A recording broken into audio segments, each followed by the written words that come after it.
Re-bienvenue. L'expédition des Premières Nations est enfin arrivée après 17 jours de motoneige à travers les territoires ancestraux, Atikamekw, Anishinaabe, Innu, Naskapi et Innu, pour la réconciliation et le principe de Joyce, ainsi que les femmes autochtones assassinées et disparues. Magnotenam était survolté à leur arrivée. Plusieurs venaient de très loin,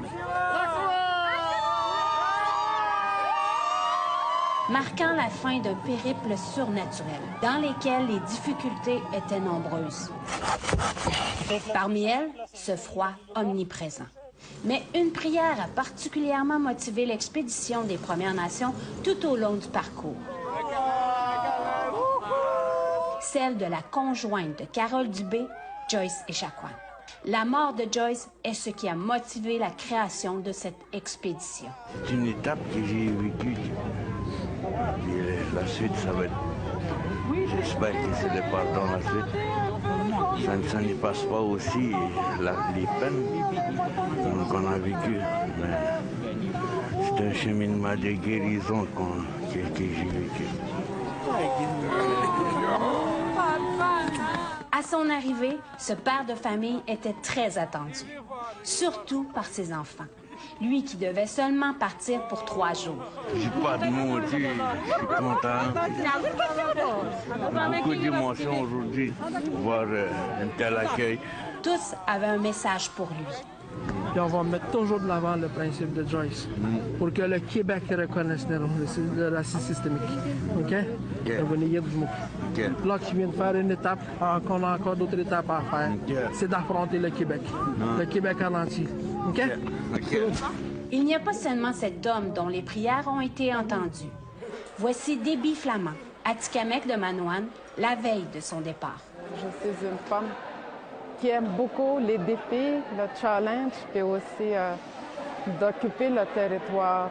Et le territoire l'a complètement changé à son retour, affirmant avoir reçu plusieurs enseignements tels que le courage, la force et l'entraide. Très heureuse! Je suis très contente.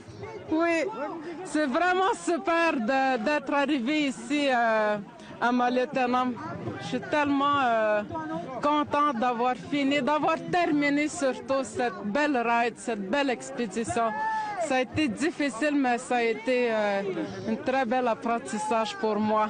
Elle rayonne en montrant son magnifique bronzage. Mais c'est qui t'a bronzé de même? La neige puis le soleil! Parmi ce groupe de plus de 50 participants, un avoue ne pas vouloir revenir en ville. Hey, Viviane! Vincent Chatigny est alloctone, représentant cette réconciliation entre les nations.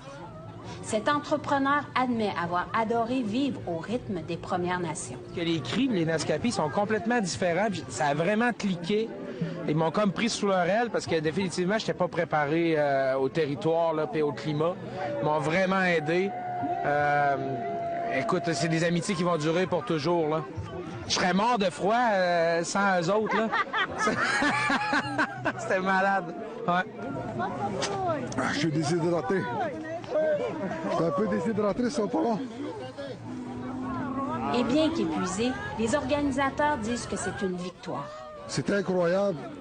Je pensais de finir avec au moins une vingtaine, une quinzaine de participants à la fin, mais non.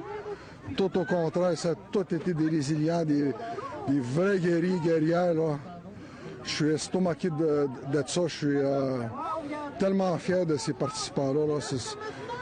Je leur dois toute ma gratitude, ma reconnaissance, et à toutes les communautés qui étaient avec nous. L'expédition des Premières Nations a ramené ses participants sains et saufs.